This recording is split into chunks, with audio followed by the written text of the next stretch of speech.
Welcome to the NEPA Scene Podcast, the only local live streaming podcast of its kind. We're coming to you from the brand new Legacy Studios in downtown Wilkes-Barre. I'm Rich Howells, the founder and editor of NEPA Scene, and today we're here with Hazleton rapper and hip-hop artist Boaty Blanco before he performs at Artist to Artist, a benefit for friends this Sunday, February 5th at the V Spot in Scranton. We're going to talk about his inspiring story, battling addiction, using his music to inspire others, his relatable lyrics, how he stands out from other local artists, a breakdown of some of his songs and the emotions behind them, growing up in Hazleton, and much, much more. So please stay tuned for the full hour. We would love to hear from you guys and participate in the conversation down below in the comments. And we'll get to those later on in the show. So, we'll kind of pop some up on screen as we go, and then we'll, address some directly later. So if you have any questions for him, anything you want to add to our conversation tonight, make sure you leave that in the comments and keep that engagement going. If you like what you see, like and share and all that good stuff. Before we dive in, just want to thank Josh Balls for letting us use his recording studio. You probably know him for his music or as the owner of Strange and Unusual Oddities Parlor in Kingston, as well as Noir Dark Spirits in Scranton. His latest venture is Legacy Studios, and we're excited to come to you live from here week after week on Wednesday nights. Special thanks to our sponsor, merchbooth.com, for providing all the audio and video equipment that powers the NEPA Scene Podcast. Merch Booth helps entertainers, podcasters, and influencers create and sell merch online. If you already have designs, you can get started right away for free. But if you prefer to have Merch Booth create some kick-ass designs, along with $1,000 in annual benefits, you can become a Merch Booth VIP member for only $19.99 per month. You can learn more and sign up at merchbooth.com, and make sure to check out the NEPA Scene store on Merch Booth's website. We'll actually have a brand new design that they designed for us up this coming week for specifically for the open mic. So we've never had open mic merchandise before. It's always just been kind of the general NEPA Scene branded stuff. So we have a really cool design. I'm very excited to show it to people. So thanks to Merch Booth for helping us out with that.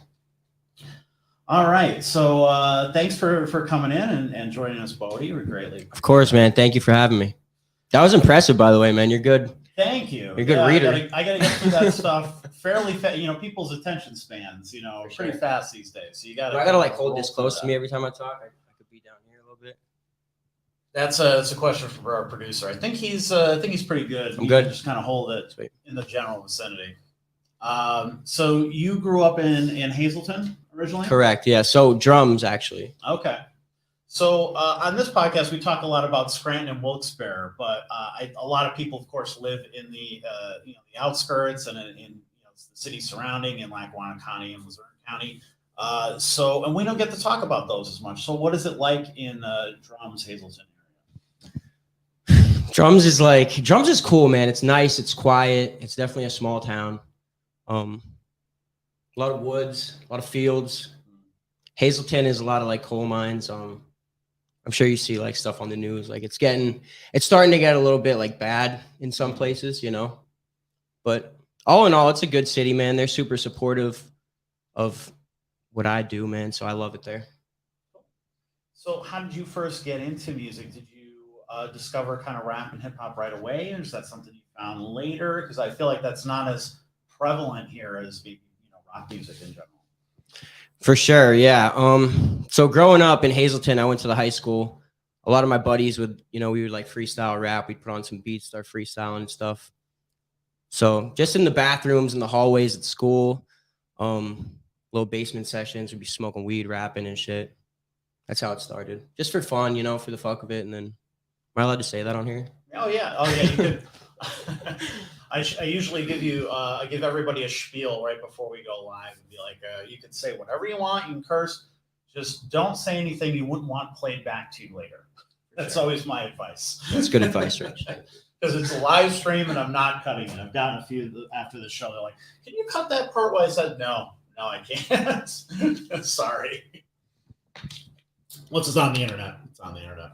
For sure. So when would you say maybe you created your first song? First song, I would say probably like 2017, 18. Put it on YouTube. It was just like, it's funny because like I thought it was good at the time, and like looking back at it now, it's fucking dude, it's so cringe, man. But yeah, everybody starts somewhere, man. So if you got a dream, chase that shit. Like I sucked when I started. Yeah, the first step is admitting it, and then For sure. getting better and going on from there. So, did you create your own beats, or are these? Do you work with a producer, or how does that work? Yeah, so I work with a bunch of different producers actually. My main producer is actually out of Wilkes-Barre. He goes by AR Got the Sauce. But yeah, he's super talented, man, super humble dude. I love working with him, man. He doesn't have like, I feel like a lot of artists, at least like in the rap genre, they got like these crazy egos and shit. Right. And that kind of steers me off with some people, but no, he's like super humble. He's about his business, man. He knows what he's doing. He's taught me a lot. So I'll continue to work with him for as long as he works with me. So shout out AR, man. So how did you meet him? I met him actually at a show. There was a benefit concert it was like the outskirts of Wilkes-Barre. I want to say Plymouth. Does that sound right? Plymouth? Yeah. But yeah, it was like a little club. Yeah, there were judges there. It was super cool, man. But he was handing out business cards. I was like, all right, I'll check you out. He's like, I'm a producer. Check me out. I followed him on Instagram. He DM'd me, and yeah, just built from there. So, I'm sure you get this a lot. Boaty Blanco is such an interesting name. What's the origin of that? I'm white. Well, no, that part. So Hazleton is like a predominantly Spanish city now. There's a lot of Dominicans, Mexicans, a lot of Spanish people. So I grew up around a lot of Spanish people. Me being white, Blanco means white in Spanish. So yeah, it had a nice ring to it. Boaty was always my nickname growing up, ever since I was like 10 years old. My friends called me that forever, and it stuck with me. I liked it better than my real name, so I just kept it flowing. Like even before music, they called me Boaty. Okay. And then when I got into the music, it was just Boaty White Boat, Boaty Blanco. I don't know, it just had a ring. So it does. I mean, once you hear it, you're like, oh yeah, it flows, man. It flows. It does, and I guess that's important for what you do, of course. So when you're fooling around with your friends, or throwing stuff out there in the hallways and things. When was it that you wanted to get serious with this?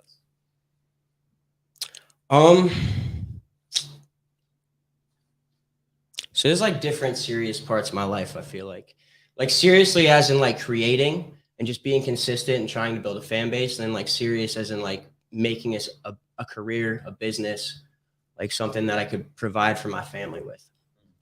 So like it definitely started as, building the fan base.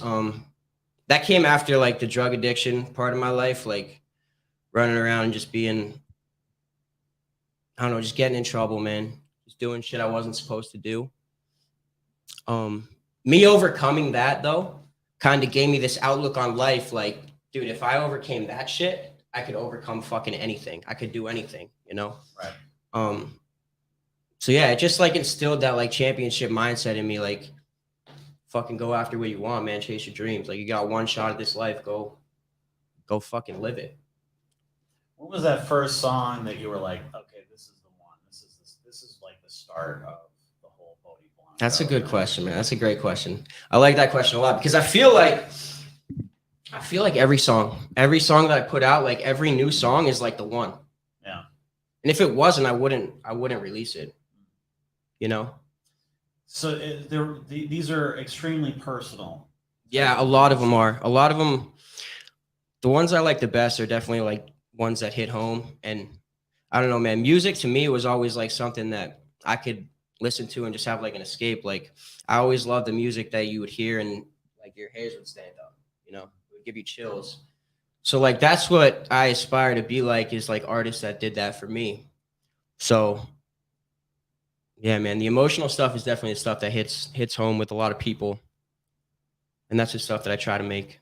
But sometimes, I don't like to stay sad. Some people would say like my music gets sad sometimes, whatever. I'm not really a sad guy. Like I definitely go through shit like anybody does in life. I would just say it's real. Like whatever I'm feeling at the time, like when that microphone's in front of me is what I put out. So your first project was called Chaos. Tell us about that. Yeah, you took a dive deep, man. I like it. I always do my research. Yeah, I love that. Chaos was definitely like, that was a crazy stage of my life. I was still living at my mom's house at the time. I had built like a little like studio in her basement, and I literally just locked myself in that studio for like a month and just recorded songs. And I recorded like 12 of them, and I kept 6 of them for the project. And it was just like a manic state in my life, dude. I was super depressed. I was taking a lot of fucking Xannies and smoking weed and drinking alcohol every night and just going through shit, you know? Like not the way you're supposed to go through shit. And that's what came of it. Just like a crazy fucking chaotic EP.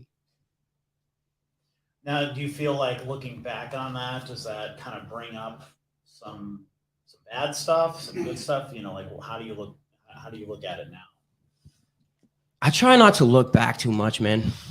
I try to look forward. I try to look like now and like what I'm doing tomorrow, what I'm going to do the next day, I'm trying to build, you know? So I don't ever like to look back. Like we all had our demons. We all have our past.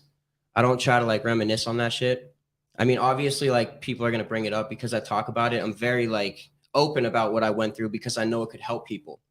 So I'm not afraid to talk about it, but I also like I won't sit there in my room and like listen to chaos and be like, oh, I was fucked up in that point in my life. Like I know I overcame that. I'm a better person now. So I'm just moving forward. So when did you kind of start maybe changing directions with the music that you felt like kind of moving away from this and maybe more into those kinds of inspiring sort of songs? Just what I was going through in life, man. I feel like that my music is about like my life. It's a part of me. It's who I am. It represents me. So, you know, when I was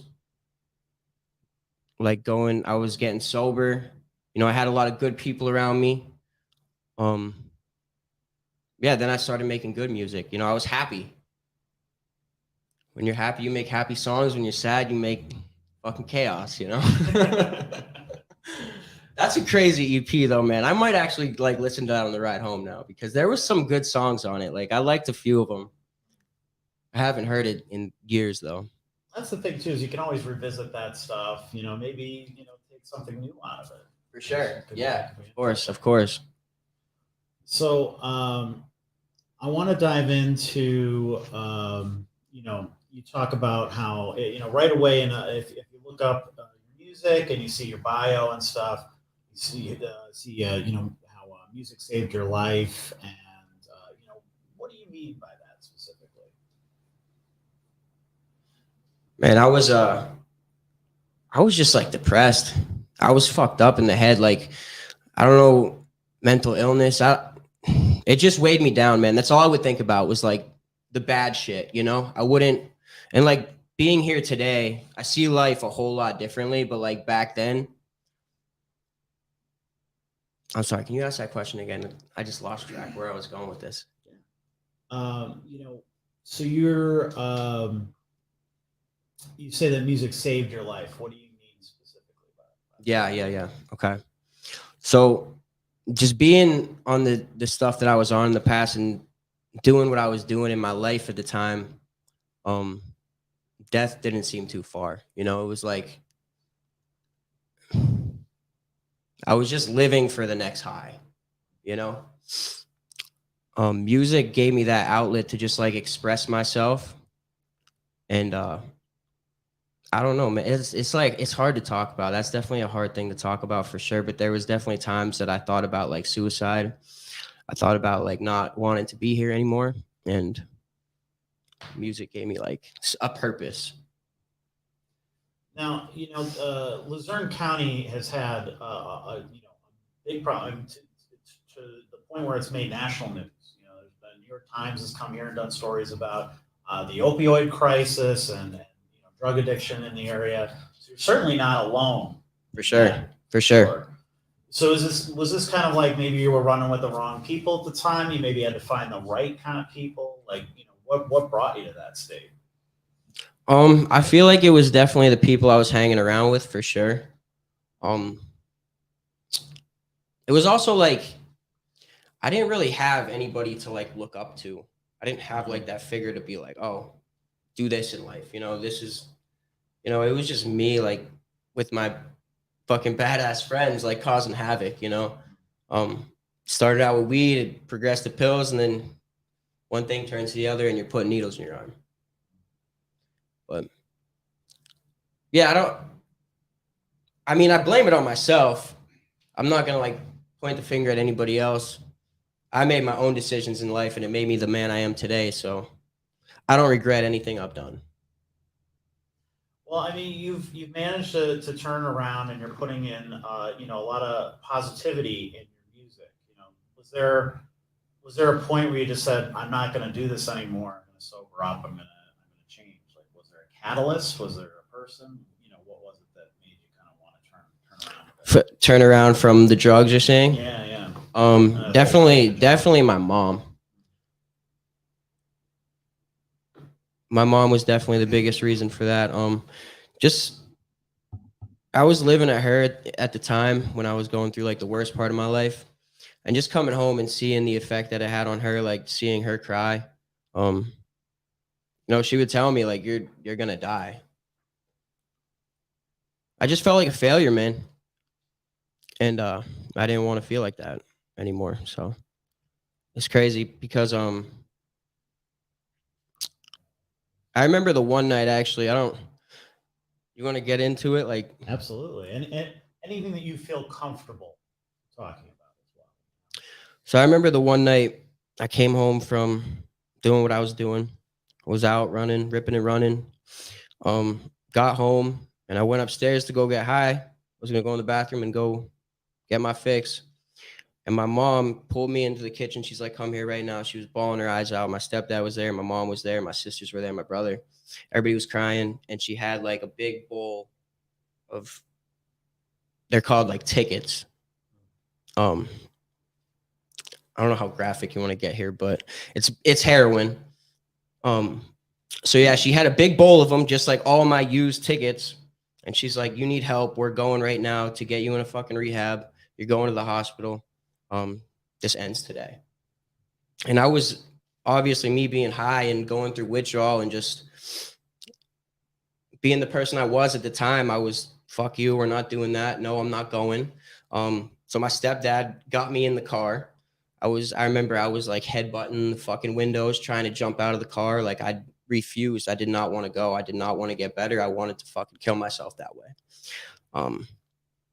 We got to the hospital and the doctor said, he just put it like to reality. Like he told me what it was. I seen the look in my mom's eye. Like I was just getting, I don't know, man. I was just sick of feeling that way. I also didn't feel like I could get out of it. Like just the way I was feeling without it, I felt like I couldn't do it. But yeah, I don't know if it was God. I don't know if it was like something just looking over me. I never been like a religious person, but I don't really know who else to like,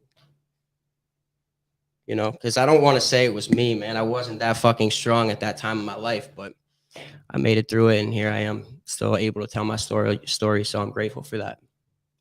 Well, congratulations. Thank you, man. That means a lot. And that's, dude, I never really opened up about this thing. So thank you for like helping me be able to do that. Absolutely. Well, and I think people pick up on the things in your lyrics, the clues. You like to talk about your songs a little bit before, kind of maybe do a little introduction before you get into them, from the times that I've seen you perform at the open mic and stuff. Of course. So, have you had people come up to you and like say, that meant something to me, or that, yeah. Can you think about any ones that maybe stuck with you? If, somebody said like, that song really helped me out. Yeah, of course, man. That's always the biggest eye opener for me. Just like to keep telling this story, because it's fucking hard to talk about it. You don't want to, like, it's embarrassing to say that like I was addicted to this fucking drug and I was, it's a vulnerable fucking place and it's never fun to be there. But just seeing how much it could help people is the reason I do it. Like, I don't make music for fucking money. I don't do it for anything but the fact of like it helps me, and I know it could help other people. And I've had 2 family members myself who couldn't get out of that. Right. They're both in the ground now, and it's Damn. so like I mean, and it was both sides of my family, my mother's side and my father's side. And thankfully, other members of my family kind of woke up and were like, I'm not gonna go down that road. One was more alcoholism, and one was more drugs. But either way, it was just one of those things where people just kept trying to bail them out many times over and over again. It was just too late, So yeah, I'm sorry to hear that, man. It's great that you're still here and you're still able to share that. Thank you, man. I appreciate that. For real, it means a lot. But going back to your question, there's definitely been a handful of people that have made a huge impact on me, just coming up to me after shows and saying like, wow, that really helped me. That song was amazing. One stands out in particular. I did a show at the Other Side in Freeland. It's like a little dive bar. Unlike the outskirts of my hometown there, I did a song. I did a few songs, but at the end of the set, she came up to me. She was one of my friend's moms. She was an older woman, but she had tears in her eyes. And she was like, that was the most beautiful thing. And she told me about her husband had committed suicide. And she was just telling me like how much it helped her hearing that. But yeah, man, it's crazy. It's like, it's a surreal experience just hearing that from people and just knowing that you can make an impact on somebody's life. And that's probably some great motivation to keep doing. Of course, man. Of course. Well, let's get into some of the songs specifically. I'd love to hear maybe some of the inspiration behind these songs or some of the emotions, the stories. I know everyone does. So this is kind of a little thing that I've started doing over the last few weeks, and it seems like people really like when I do this. So we'll go through maybe your top 10 on Spotify. I'm grabbing some of these. Okay. So let's start with Counterfeit. What is that song about? Counterfeit is that was a song I was going through a rough breakup. That's just a song about fake bitches, bro. I don't like there's these fucking girls that want to be these big social media stars and like use you for something. I don't know. That's how I felt coming out of this relationship. So that's the song that I made because of it. Well, I mean, I'd say if you look at some of the biggest and best songs of all time, they're all about, a jilted lover in some form or another. For sure, man. For sure. Pointless. I think that's probably one of your more popular ones. Yeah, that's definitely one that's huge for me. Got that one on the radio. Something I'm super proud of that song. Probably one of the songs I'm most proud of to this day. Yeah, that was a song about a girl as well. She just kind of made me feel like, I don't know, man. You ever feel like love is pointless sometimes? Like it's never gonna fucking work out for me. Sure. That's how I was feeling. So like, man, it's pointless. I don't know what I'm doing. I feel righteous when she rubbing the fingers across my chest, because she made me feel really good in the moment, But I also I had like this feeling in my head that was like, this was pointless. I'm having fun right now. It's a great time, but it's gonna fuck me up in the end, and it's not going anywhere. That's exactly what happened. It's such an earworm too, I got a lot of your songs are so catchy and they have that kind of that hook, you really got a knack for that. Thank you, man. Thank you. I appreciate that. That means a lot. So next up, Darkest Days. Darkest Days. That's a good one, man. That's another song of mine that really hits home. So I met one of my best friends now. His name is Jimmy Gilson. He goes by Jimmy G Music. I met him through my little brother who was in rehab with him at the time. He was an addict as well. We kind of shared like similar stories, and he was on a good path, man. And I was trying to help him out, So we would sit down, we would rap a little bit, we would freestyle, throw on some beats, have a good time. He was a cool ass dude, and we put on that beat the one day, and he's like, dude, let's talk about like how we overcame this shit. Let's talk about where we were to where we're going. Darkest Days. We did a little music video for it, which was really cool. We had like a little like NA meeting type of thing. Put a bunch of people around in a circle, and we had the podium there, like people speaking and stuff. It was a great video. I loved it, man. Still love that song. Yeah, I gotta say, I did peruse your YouTube channel, and you got some really great videos there. The production value is great, and like the concepts are great. Did you work with the same people on those, or different people each video, or? Yeah, a lot of different people, man. I try to network as much as I can. But shout out to everybody that I did work with. Brendan Bouget Productions, amazing. He shot the Pointless video. Nico Freak Show, he did a handful of my videos so far. I used to work with a guy back in the day, Skunk Bear Films, Kevin. I haven't talked to him in years, but he was amazing to work with as well. Yeah, the videos are definitely like one of my favorite parts, man. The videos and the performing, I love that shit. I always, I've been behind the scenes when a few music videos are made, and it's always fun. Like guys are playing the instruments and they're not plugged in. In your case, you're probably having to say the same stuff over and over again and try different angles and things like that. So, but you still have fun doing it, because some of them, I think they think it's a big pain in the ass. They'd rather not. But so the thing is, the preparation for it fucking sucks. Like planning it, getting everybody together in the same spot for it. Right. Pointless was a fucking nightmare. Like planning that video, absolute fucking nightmare. Because we had to go. We basically broke into in an abandoned building, and we had to get like the 2 actors, the videographer, the guy that was singing in the song with me. We had to get everybody on the same page, and like COVID was still a little, people were still getting COVID at the time, and just like trying to get everybody together, man. I had my daughter a lot during that time. I had her like 6-7 days a week. So yeah, it was hard to just like get everybody riled up in the same place to shoot that. But the outcome we got from it was fucking amazing. So it was well worth it. So, next one was Saucy. Now this one I was listening on the way up, and I'm like, this is a total departure. This is very different. Yeah, that's super, super different from what I'm used to making. That one's actually very old. That's a crazy song. Like how I got started with those people. So those are that's my buddy. His name is Mayak. He's from Germany, and he has like a little band out there called How to Loop Brazil.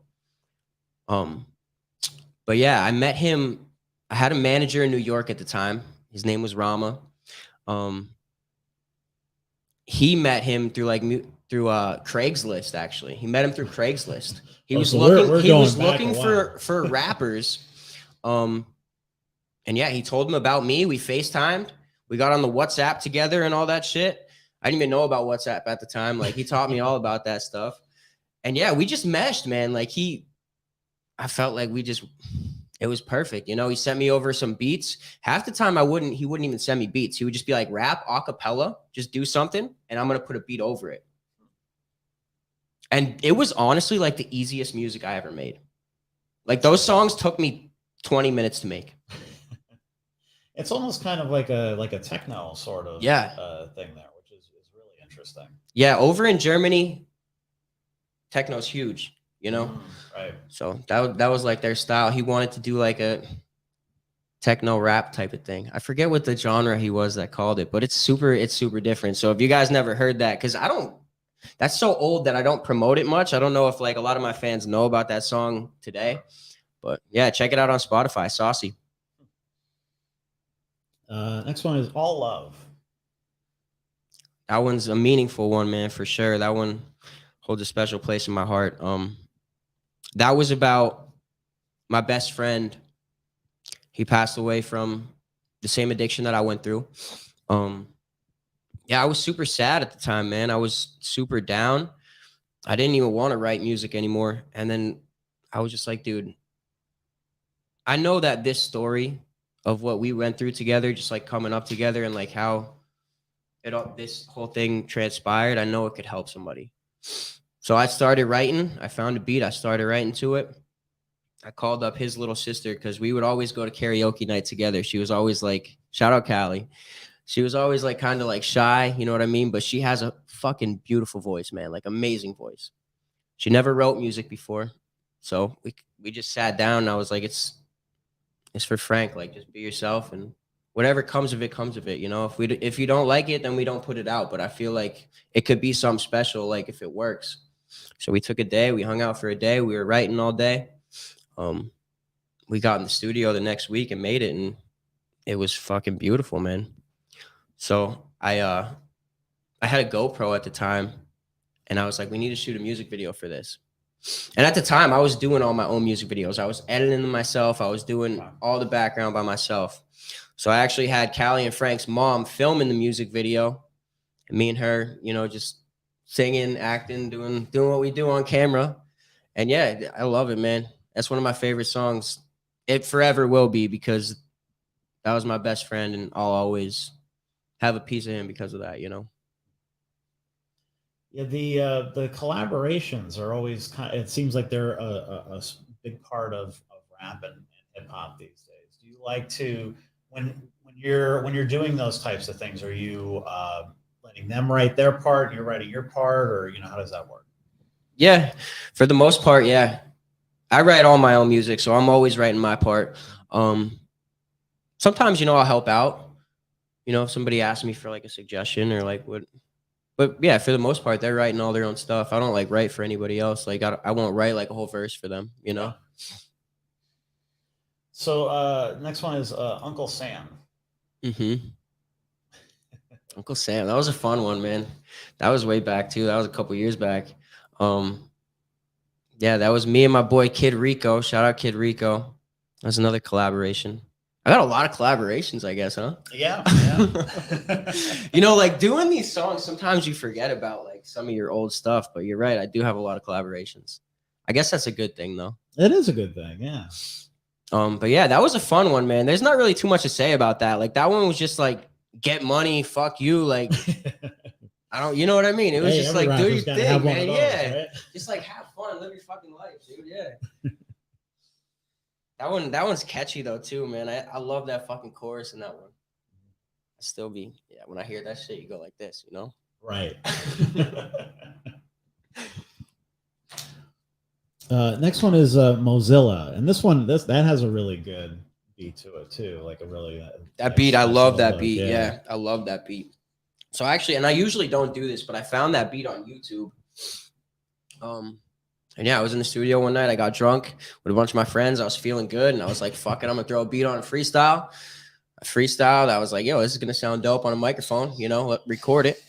So I recorded it, and yeah, keep it a bean, keep it a stack, keep Mozilla. The music video for that though is crazy, bro. The production value on that video, like I don't really love the song. It's fun to like perform, but it's not like meaningful. It doesn't really mean anything. Like keep it Mozilla to me, it means like keep it real. People always ask me like, what's Mozilla? But it just like rhymed, you know. It sounded cool, and it was like something I felt like it could have been like a little trend thing. I don't know. I be trying to think of these things because TikTok is so big now. So you're trying to think of like ways to like. I don't know, man. I feel like when the kids like your music, everybody likes your music. You know what I mean? Right. Yeah. That's how the kids get it out to the rest of the world. So like the kids are all over TikTok now, and I felt like that was something that could like, I don't know, they could just like dance to and like jump around to and have fun with. Right. And they definitely did, man. Like that's one of my biggest songs to date. So the music video is crazy though. If you haven't seen that, you fucking should. Yeah, the whole TikTok thing, I think that's something that a lot of artists are still trying to crack, trying to figure out exactly what it is that it takes to kind of go viral on there to get people to share your stuff on there. So yeah, that's definitely trying to crack the code, man. I'm trying to crack the code too. You know. Next one is Nonchalant. That's a good song to perform too. That's another catchy one, man. That's another one where it's just like you write it. I remember I made Nonchalant like a couple weeks after I had my daughter. I was trying to write a song about my daughter, and I was just like so emotional, man. It was just such an amazing moment in my life. Like I didn't really want to share it with the world. I just wanted, like, yeah, it was so, I don't know, man. So yeah, that song never got released, but Nonchalant was another one I wrote like a week later because I was like, I need to give the people something. Because I was taking a lot of time off. I was a brand new dad. It was my first baby. So, yeah, I wasn't too focused on music. I was focused on her, you know? Sure. But yeah, I made that song. I wrote it. I recorded it at SGS Studios. And I remember I only had my verse and the two choruses. It was going to be a short song, like 2 minutes long. And I had put it down, like the engineer was there. We recorded it together. And he was like, yo, you mind if I call my boy? I think he would sound really good on this. And I was like, I mean, who's your boy? You know, I got to hear what it is. You know, he's like, dude, he's dope. You'll fuck with him. Trust me. So he calls up. His name's Cells. And Cells is my homie now for life. Like, he's a good ass dude. But yeah, I didn't know him at the time. He came through the studio and I'm like, all right, let's see what you got, man. Like, I'll give you a chance. And he freestyled the whole thing, man. Went fucking crazy. Wow. Freestyled it on the mic. He made that shit in 10 minutes. And that song is still a banger till this day. So shout out Cells. And shout out Earl at SGS too, man, because you set all that up. So this is the one that I think I heard about this before you ever came to the NEPA Scene open mic. Okay, I like that. Randy Savage. Uh-huh. A few people. Oh yeah, you got to hear this guy. He's got this song, Randy Savage, and then I think it was maybe Katie Evans or somebody that started like singing it from memory. Yeah. I love Katie, man. So let's talk about that one. That one's a real fun song. Yeah, that one is a lot of fun. That's actually the song that inspired Mozilla too. Okay. So yeah, man, I just love performing it. You know, I just wanted something like at the time I had like a lot of emotional tracks. So when I'm on stage, I don't want to just get up there and fucking cry to people every time. Like, sure. I want to have some fun too, you know? So yeah, AR sent me that beat. My boy from Wilkes-Barre, AR got the sauce. I loved it, man. I started rapping to it. I was living in Philly at the time. So I recorded that out there in Philly with my boy, Pablo. And yeah, here it is. Randy Savage, man. That's the one to perform though. That's like the starter. That's the one I open up to every time. And people are like, all right, they recognize me. They know what it is. Yeah. It's like that signature, sound or, introduction to like what you do, I think. And it's like I said, it's a lot of fun, and short too. I've noticed like you try to keep it to between 2 and 3 minutes tops. Which I think is a good way to be. 'Cause sometimes I think people might drag stuff out a little much, and especially in today's world, I think you want something like quick and fast. Is that something that you're thinking about, or does it just kind of happen that way? Yeah, I think that started coming a thing when I looked to more of like the business in music. You know, when I had my daughter and I was like, all right, now I need to make money with this shit. Now I need to like do something, make a career out of it. Yeah, I always heard that. I always liked the long songs. Like a lot of my fans will tell me to this day, like, I wish Pointless was longer. I wish this was longer. But if it was longer, you wouldn't listen to it as much. So exactly. I'm trying to get my streams up, man. No, but I learned that I study this game every fucking day of my life. You know, I watch YouTube videos. I watch I buy like these online classes, like people coaching like marketing classes and stuff. So like, that's one thing that I'm focused on now is like the marketing, the TikTok videos. Everybody has these short attention spans. They got 15 seconds. And it's the same with songs, man. Yeah. If you're not fucking Drake, you're not Meek Mill, like nobody's going to listen to a 7-minute song, a 10-minute song. Like, it's not the Grateful Dead days anymore, you know? For sure. Well, that's the thing too is, and I mentioned this on another podcast. I don't want to like bring it up too much. Like I'm, ragging on TikTok just because I'm an old guy. But there was an artist recently, in the last couple of months, who was big on TikTok, and then went and did a show. It was like a festival, so there was lots and lots of people there. And, he's excited getting people to sing along to the song until he realized they only know the first 15 seconds of that song. And then when he started in the second verse, everybody was dead silent. And there was a lot of camera phones there that caught that in a very embarrassing moment. And it's like, yeah, see, that's the downside of that is like all know that 15 seconds, but beyond that, they don't even know the rest of the song. So we at the point where, it's bad enough to be a one-hit wonder. Are you a one-verse wonder at that point? Like that's, yeah, of course. That's even worse. That's actually That's real that you bring that up, man. I think about that sometimes, but I also, my goal with like these 15-second TikTok videos and Instagram reels, like whatever it is, your goal is always to bring them to your Spotify, to your YouTube, to check out like the full song. Right. So, I mean, I feel like if they only heard 15 seconds of it, then that song wasn't good enough to like listen to the whole thing, maybe. That's true. That's true. And I think in this artist's case, you're probably right. For sure. But yeah. So one more on that list, and then we'll move on. Better Off. And that one seems like, back to the little more serious stuff. Yeah, that one was emotional for sure. I love that song, dude. It hits home. Like, it always, like, you could tell when I perform that song on stage, like, I could see it, like, it touches people, It's like relatable song because everybody, even if people don't want to admit it, we all deal with shit. You know what I mean? Some people like to keep it close to home and keep it bottled in. I like to share it with people, man. That's what helps me get through it. So like that, Better Off was me sharing it with all of you guys. Yeah, I think more people than not have had those kind of dark feelings at some point. Those thoughts. You can't help it. For sure. So, and you mentioned being a dad. So, how has that maybe changed your life and changed your perspective on Bro, things? it made my life great, dude. It gave me something else to live for. You know what I mean? It's not just music anymore. There was a time like before I had Aspen where like I was just getting so overwhelmed with the music. It was just everything every single day was music. Like I was drained. I was burnt the fuck out, And it was times I wanted to quit. There was times like I was like, this isn't working. Like go back to the drawing board, start over, man. You can start over. You're only 27, you're only 26. Like start the fuck over, start fresh, You got time still. I don't know. I had my daughter and I was just like, wow, like I have this music here and this music, she could, when I'm gone, she can go back and still see this, So, I mean, that was one thing. Another thing was just way more on the business side of stuff. You're trying to provide now.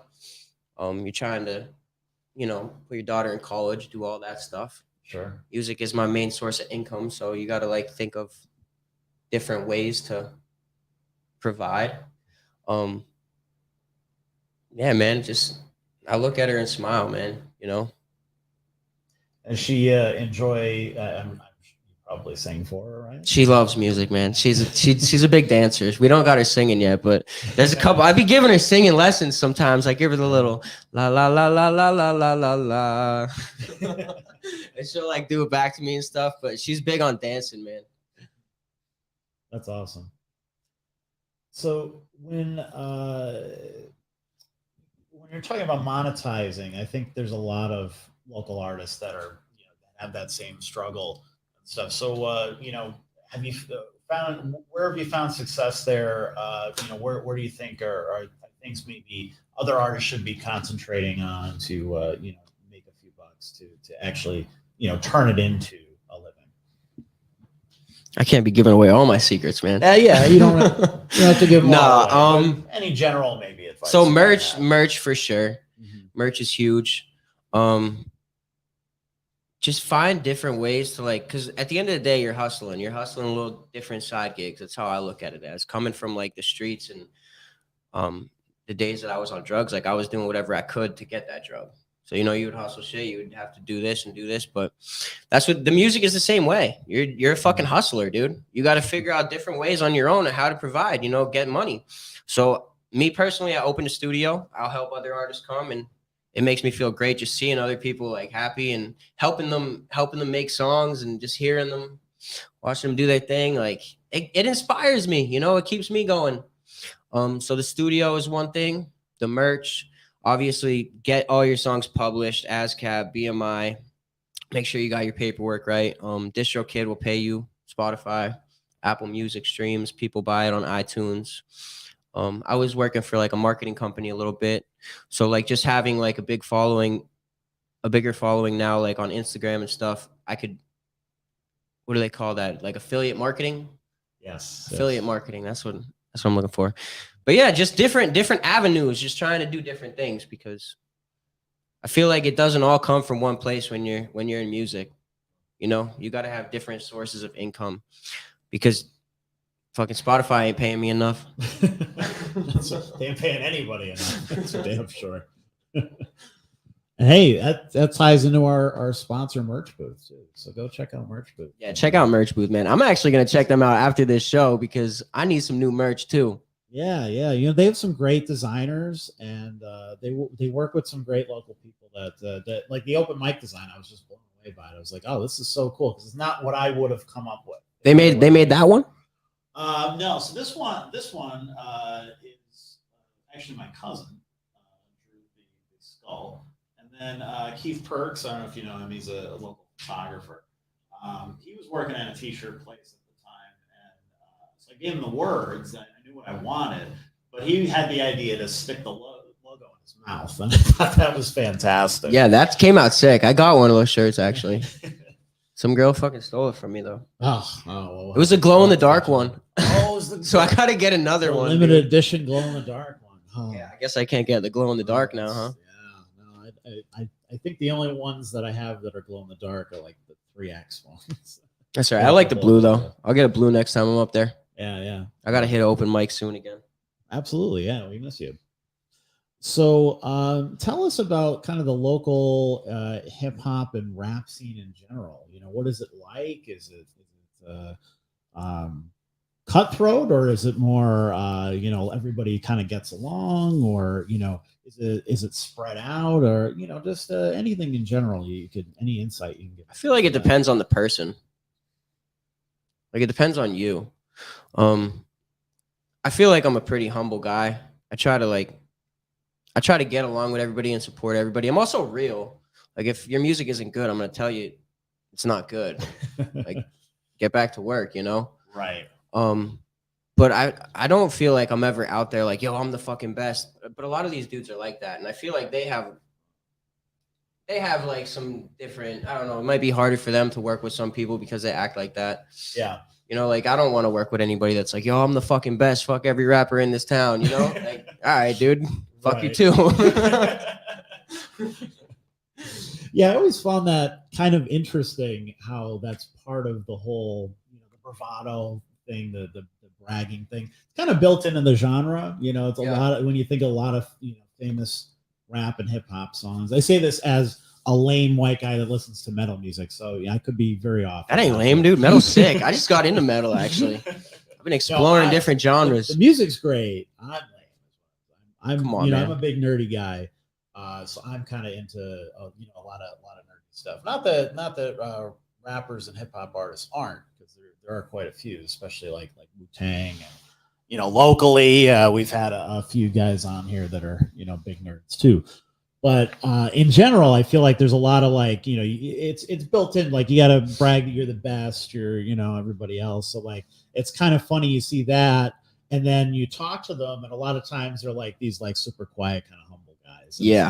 It's very much doesn't match up. Yeah, it's done for the songs, not necessarily, you know, for them, and that's not a criticism. It's just kind of a funny sort of much in the same way that like a lot of heavy metal, you know, these guys are like singing about, you know, Satan and burning and killing and murder and all this kind of stuff, and they get off and they're like, you know, they're like puppy dogs essentially, right? You know, like they're just sweethearts, nice guys. You know, I feel like you're right in a together, sense of like know? that's how it goes when they first start creating. Like they're just trying to be this person for the internet, but they're not actually like that in real life. Right. But I feel like doing that turns you into that person in real life. Like doing that long enough, you start to believe your own hype.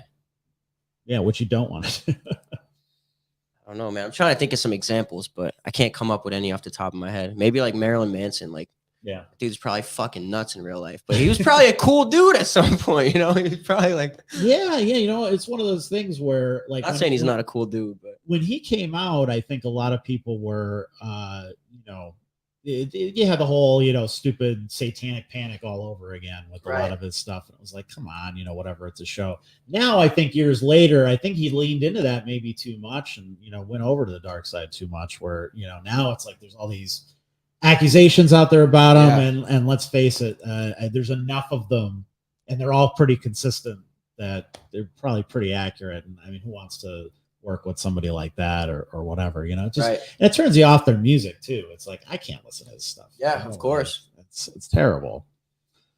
But so and this is something you obviously it's built in the name, Blanco, acknowledging that white privilege exists and is absolutely an issue. Do you also feel like it's tough to maybe be taken seriously as a white rapper? I see that a lot, almost kind of used as a slur, like, oh, he's a white rapper. Like, does that maybe put up some barriers as to, getting your stuff out there, or maybe like having people sit down and like seriously listen to what you're doing? Yeah. I definitely feel like it definitely has some barriers, man. It definitely gave me like a chip on my shoulder, Yeah. Because you gotta work harder than everybody else, man. As a white rapper, you gotta work harder than everybody else. Right. And it's not to say, obviously, people of color go through so much, they have Right. so Oh, many of course, barriers of ahead course, of them and of stuff. course. It's not like, putting that above that, but I think everything presents its own challenges. But everybody compares you, like being a white rapper, everybody compares you to Eminem. Of course. Like I'll have, Right. I'll be at work. Like when I used to work up in Philly, I was working in a factory. And everybody, I would show everybody my music. Every time I come across somebody that like I'm in interaction with, I ask them like, yo, you listen to rap music? Or somehow we get to talking about it, because that's what my life revolves around, rap Sure. music. Yeah. So I'll show it to them and they'll be like, yo, that's really good. You're like the next Eminem. And I'm always like, I don't even sound like Eminem. Like, No, you But it's really just- don't. I don't know, man. It's just like, it's that stigma, I guess, white rapper, automatically people just think of Eminem. Yeah, I guess because he was the biggest one. So Right, I right. think of that, but yeah, that's But there's definitely some big white rappers now. Like, it's not like it's not That's possible true. to do it, It might Sure. just be a little bit harder. And who's Right. to say it's even harder, man? I don't know, because I've only ever been in my shoes. right. I haven't been in somebody else's shoes. Yeah, you can't speak to their experiences. So, I mean, I look at people like Jack Harlow, like MGK, like G-Eazy, Logic. All these dudes did it. They had the same chip on their shoulder, I'm sure. They had the same barriers to jump over. Right. It's not like it can't be done. You just got to fucking have that mindset instilled in you and just fucking keep going, dude. That's what it comes down to. Right. I feel like the only way you could fail is if you stop. And That's I'm true. never fucking stopping, so. So I see on social media a lot. You use a hashtag "Shut Up Listen." Yeah. What is the meaning behind that? What started that? So that was actually me and my buddy James. He was like one of my good friends growing up. We'd smoke our weed and go hang out in his garage and throw on some beats and freestyle. And at the time I had just started a YouTube channel. Okay. So we were freestyling on YouTube. We would put on some beats and then like upload our stuff like to YouTube and Facebook and all these different platforms. And the one day I was rapping something, and "Shut Up Listen" was part of like the bars I was saying. It was part of the words, Okay. So when I said it, I remember James and everybody in the house was like, yo, that was fire, bro. Say that again. Say that again. Say that again. I'm like, what did I even say? Thankfully we had it on video so I could go back and watch it. And that's when I seen like everybody, you said "shut up, listen," and everybody's face just went, shit, he said that, And I don't even know what it was, man, but it just sounded cool. And I always wanted like a little like catchphrase, like a moniker. Yeah. So I said that and it just stuck, man. I almost saw it like a mantra. Yeah. You repeat it enough and Right. it becomes a thing. And there was definitely times where like, I would work with different people and they would be like, oh, I don't like it. It sounds cocky. It sounds like this, like this. Anybody that knows me knows I'm not like a cocky guy. But he told me, because he did a lot of marketing. He was a very smart man and he helped a lot of people in music. So I definitely took his words to heart, but I also was like, it's me. I don't want to change me. Right. Like this is where I started. And if you can't appreciate that, then like, I don't know, man. But yeah, he was just trying to say like, yo, you need to be the underdog. You're like supposed to be the underdog guy that like overcame addiction and all this stuff that was thrown your way, which I still feel like I could be that, Sure. but shut up, listen to the underdog. I don't know, man, but yeah. That's I liked it, man. And I always wanted like a little hashtag that people could use. And it's cool too, because like I'll see like my fans out in public or my friends or somebody and be like, yo, Boaty, shut up, listen, So like people say it too, man. So it's cool. It gives something Gives people a reason to, I don't know, come together, I guess. I don't know. Share something. Hashtag shut up, listen, use it. So, you know, a lot of people know you from the Keystone Stage open mic. Can you maybe tell us about that and maybe, you know, how that's contributed to, you know, making some friends, having a fan base, that sort of thing? Yeah, of course, man. I love the Keystone Stage. And everybody there is super, super supportive. They've definitely helped me build a lot in this just like area. Keystone Stage, I started there the one day my buddy, he messaged me on Facebook and he was like, yo, I heard about this open mic that they're having. I know you like want to perform and stuff more. If you want to come up and meet me there. I was like, okay, cool. I went up there. The whole night there was a total of 4 people there. It was me, my buddy Jeff, and Gus the Savage. It was 4 of us. Nobody in the crowd, just us 4. But yeah, we all performed, you know, we did our thing. It was a cool sound system. And I was like, yo, we gotta make this shit grow. Like they were just opening, you know, they didn't have comedians at the time or any of that stuff. Yeah. So, you know, I took some little clips while I was there. A bunch of us did. We started sharing them around. And yeah, eventually made it into what it is today. Now they got a brand new building. They moved to another spot. I don't know. Are they opening something else? I know Jeff posted a picture the other day. Yeah, I'm not sure if that was just like a throwback or, you know, what the deal is. And just like all the connections I've made at that place is amazing, man. The people I made in music and the people I've met in music in general I met some of my best friends through music. That's one of the reasons why I'll always keep going as well. Jeff, you know Jeff, dude. Yep. He's a nutcase, but he'll do anything for you, man. He's a super genuine fucking guy. He's a great person. Tori's funny as hell, man. Obviously everybody looks up to Tori, but sure. Even me. Yeah. That's rare. Yeah, man. There's a handful of people that I could say. Gus the Savage, he's an amazing artist. Yeah, man, I love the Keystone Stage.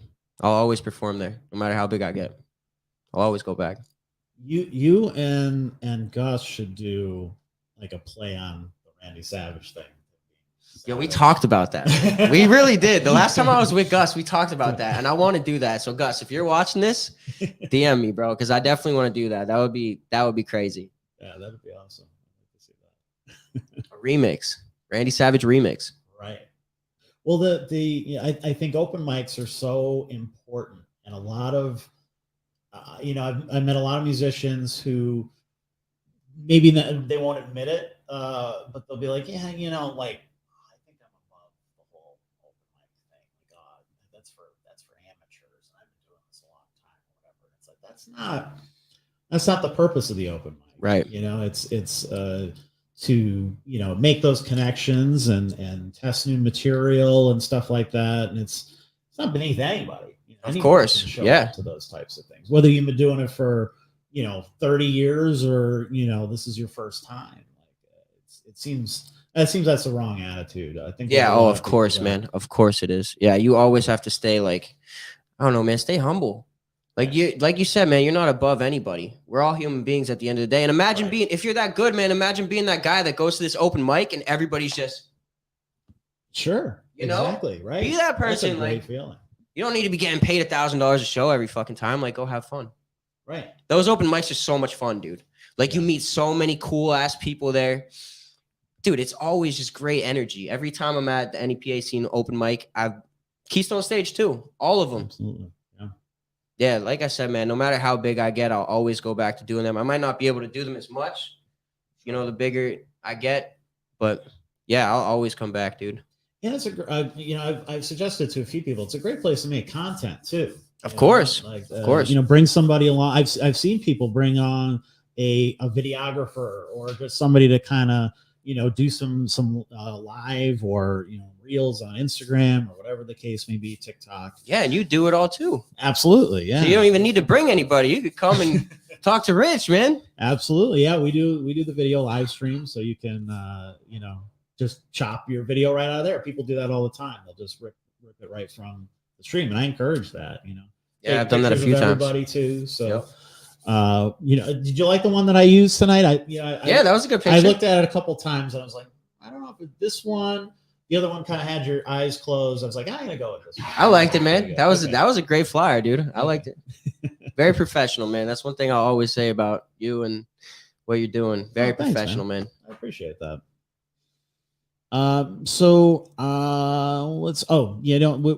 We talked about Jeff Nye and we talked about Tori. So let's get into Artist to Artist, a benefit for friends. That is this Sunday, February 5th. There's 5 comedians, 4 musical acts, including this guy here, from 3 to 6 at the V Spot in Scranton.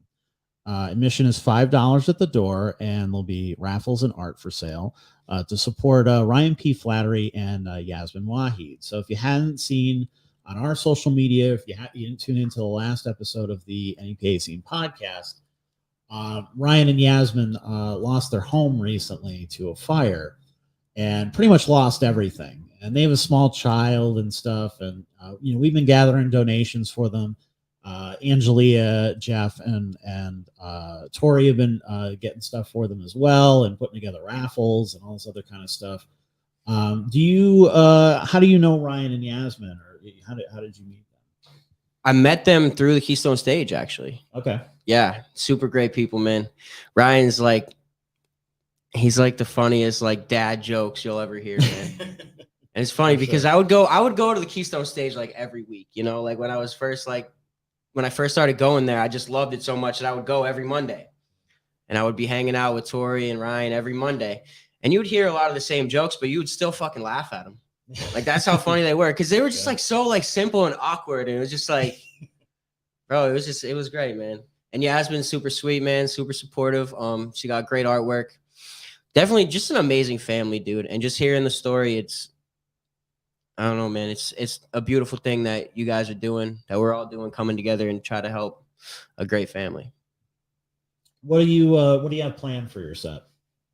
For my set, I can't tell you that. Nah, you got to come out and see. Oh, it's got to be a surprise. Yeah. You want to? Actually, you know what? I got here. Come see this. Can I play something? Sure, absolutely.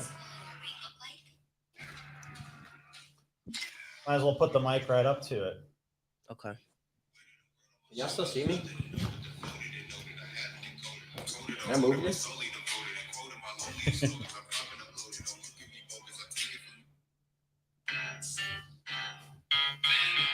You hearing this? Yeah. Hey, come out February 5th? Yes, February 5th. Money calling, pick it up. Quarter ounce for $50. She just wanna smoke it, something I did like it's a sippy cup. I don't do the games, baby. This is not no trivia. Like 50 in Olivia, she tapping on my tibia. Ain't night we live it up. You can head to, baby, this is all I'm giving you. I don't want relations here, the dirt that you be digging up. All I do is big, baby. I don't do the miniature. I don't do the little shit. Y'all be talking gibberish. Opened up a business every day. I'm out here building it. Cup half full, I'm filling it. I be moving diligent. Busting down the Cartier like Blanco again. All right, that's all you get. Come out to the show. February 5th. That was awesome. It's a Sunday. Yes, Sunday, February 5th at the V Spot. At the V Spot in Scranton. It's for a great cause, man. It's for 2 amazing people. And you said they have a son too? They do, yeah. And so the whole reason we're doing it is because they lost basically everything in a house fire that they had. So we're trying to raise money for a great family that is in a time of need. So yeah, come out and support. And I love how everybody's kind of using, the name is apropos, artist to artist, because it really is using. Yeah, I love that name. To, help another artist. Yeah, and that's awesome. They're on 2 different ends of the spectrum. What he does and what you do, totally different ends of the spectrum. Of course, yeah. But still, can work together. Yeah, we're still artists at the end of the day, man. We all kind of deal with the same uphill battle, it ain't easy for any of us artists out here. So we all got to support each other and stick together. And along with that, man, the cast that we got some fucking superstars on this bill. We got some fucking superstars coming up. So come out, man, for real. It's going to be a great time. I think I can pull up the flyer. You guys got water in here by chance? Yeah, I think downstairs we got it. Fan off there. Stars. Yep. So there's your lineup, and I think I just saw the schedule today. I think you're kind of headlining, I guess, so to speak. You're at the end of this. So. Yeah, I wouldn't call it headlining. I mean, we're all together, man. We're all together in this, But yeah, I think it was 5:30. I'm going on 5 or 5:30. Yeah. So I'm excited about it, man. It's gonna be a lot of fun. I got a lot of cool shit planned for it too. So it's gonna be a good one, man. Nice. You guys are gonna hear some new music. So let's take a moment before we head out and look back on maybe the past year. What do you feel like you accomplished, and then maybe what are you looking forward to this year? Man, it's been 2022 was a big year for me. Big year. I opened my studio, as I said. I dropped a lot of great songs, man. Some of my best songs. I got played on the radio for the first time ever. We were on KRZ, so that's fucking cool. Nice, that's awesome. I made some of my best music ever. I fell in love. I fell out of it. Made some awesome music videos. Made some awesome friends. 2023 is going to be even bigger, man. I got a lot of stuff up my sleeve. A lot of stuff in the works, a lot of stuff that I'm planning. So stay tuned, man. How can people get in touch with you as a producer and to maybe record at your studio or work with you on something? Yeah. So I have an Instagram page. It's at Boaty Blanco. You could DM me on there. Facebook, Instagram. We have a website as well. It's www.sulstudios.com. You could book right on the website if you'd like. Yeah. We also have an Instagram page for the studio. It's SUL Studios. Let's check out our comments here. See if we got anything fun and interesting before we head out here. We got some boats. Some boat emojis. Yeah, Bodie. Ben says, love seeing you happy. Yeah, Ben's my boy, man. Shout out to Ben. Ben's a good dude. Amanda says, Bodie reminds me a lot of this one rapper named Whit Lowry. Does that mean anything to you? I like that comment. A lot of people do tell me that too, actually. And it's better than hearing Eminem because that means you actually listen to my music and understand it a little bit. But shout out Amanda, man. She's super supportive. She always comes out to the open mics and as many shows as she can. Her and Matt, dude, they're fucking awesome.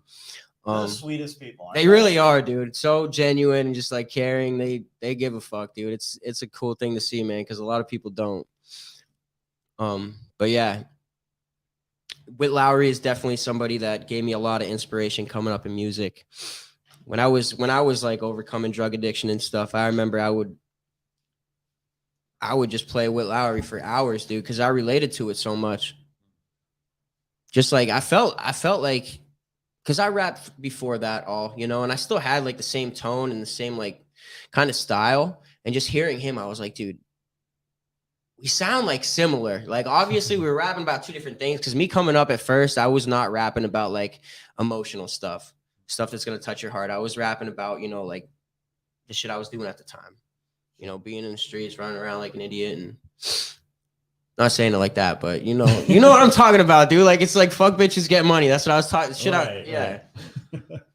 So yeah, no, Whit Lowry is a huge inspiration of mine. That's one artist that people are always like, yo, who's one artist that you would want to work with? Whit Lowry is definitely up there for sure. So Whit Lowry, hit me up. Are there any other artists that people should be keeping an eye on, hip hop wise, either national or local? Anybody that that you think is worth people's time? Boaty Blanco. I've heard of him. Yeah. Yeah, he's pretty good. I heard he's all right. There's a lot of people, dude. I listen to a lot of people now. I'm trying to like stretch out my goal with music was always to be as versatile as possible. I never want to be called a rapper. I don't want to be put in a box. I want to make any type of music I feel like making. So I've been writing a lot of different stuff. I've been listening. I study music before I write it too. Like, I'll study a lot of artists and just see how they go about it. But country music is huge right now. And it's so weird because coming up, dude, I hated country. I hated it. But some of the stuff now, bro, you listen to like Zach Bryan. Yeah. Like, bro, it's so relatable, man. That he's making incredible music. So there may or may not be some country songs from Boaty Blanco in the future. I listen to a lot of like underground stuff. A lot of my friends I listen to. There's a dude, Jimmy G is huge. He's awesome. Yeti's my boy. The Near Tragedy. They're like rock stars, bro. They're fucking rock stars. But yeah, like national artists that I listen to would be like Ollie. He has like super chill music, but it's like it's like I said, like it'll make your hair stand up. It's stuff that you can relate to.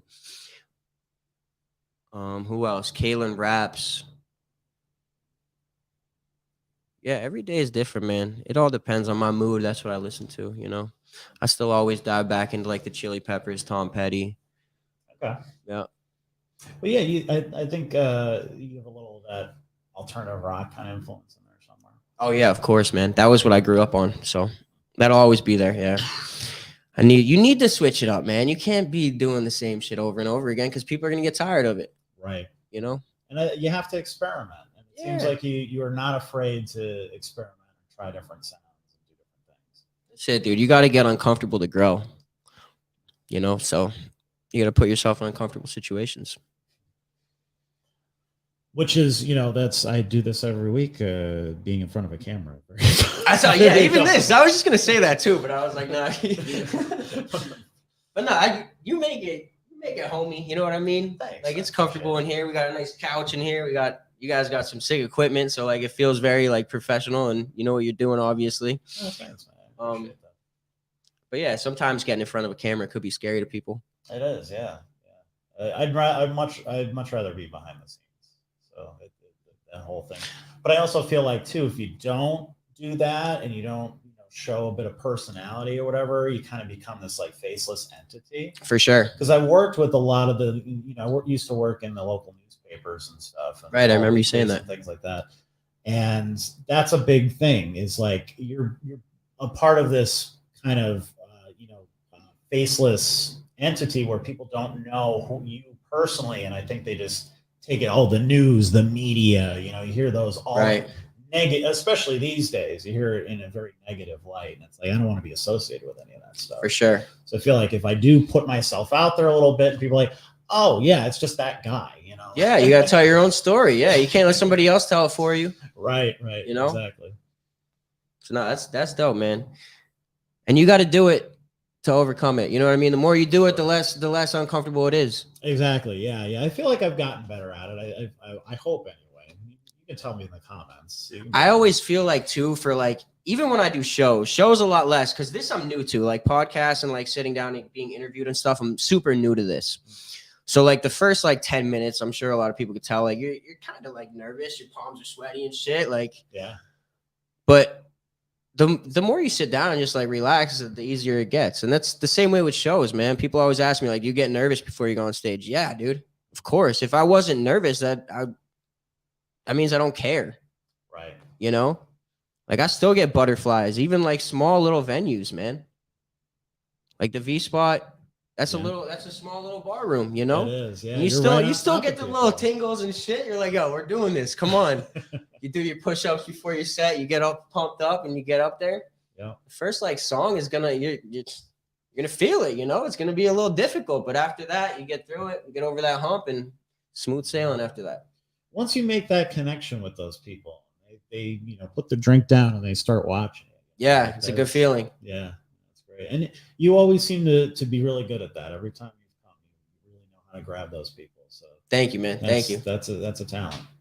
And shout out to you for giving us that type of platform. Oh yeah. I think I'm surprised there's not more stuff like that out there. So I'm glad to do it.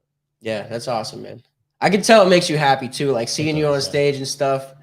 I like to see people shine. I like to see people feel good about themselves. That's awesome, man. That's awesome.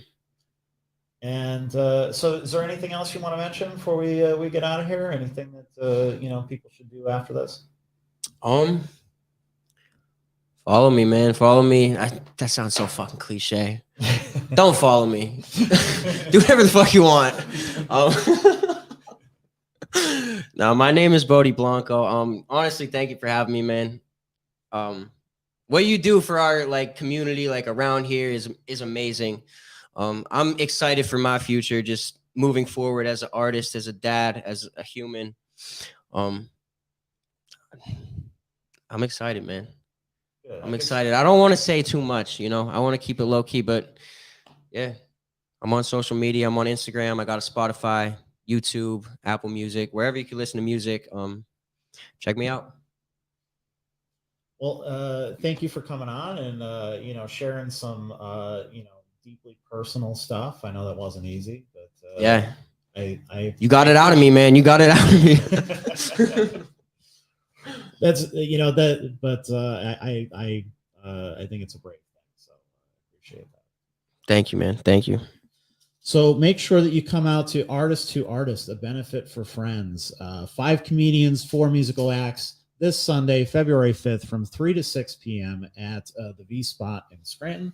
Admission is $5, and there's raffles and art for sale and all kinds of cool stuff. So make sure you come down for this great benefit that's supporting some really great people that deserve a better hand in life. So hopefully they can get back to where they were. But this is going to be a lot of fun. And I'll put the flyer up as we get on here. But thank you for also tuning into the podcast. So if you enjoy this, you want to see this kind of stuff continue, you got to help us fight the algorithm.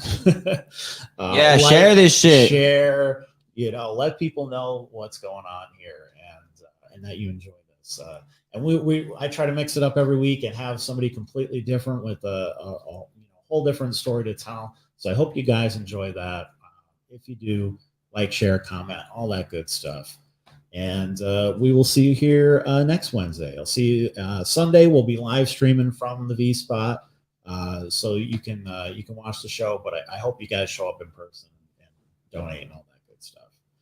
And all right, everybody. One more thing. Yes. Shut up, listen. Yes. Hashtag shut up, listen. Have a good night, everybody.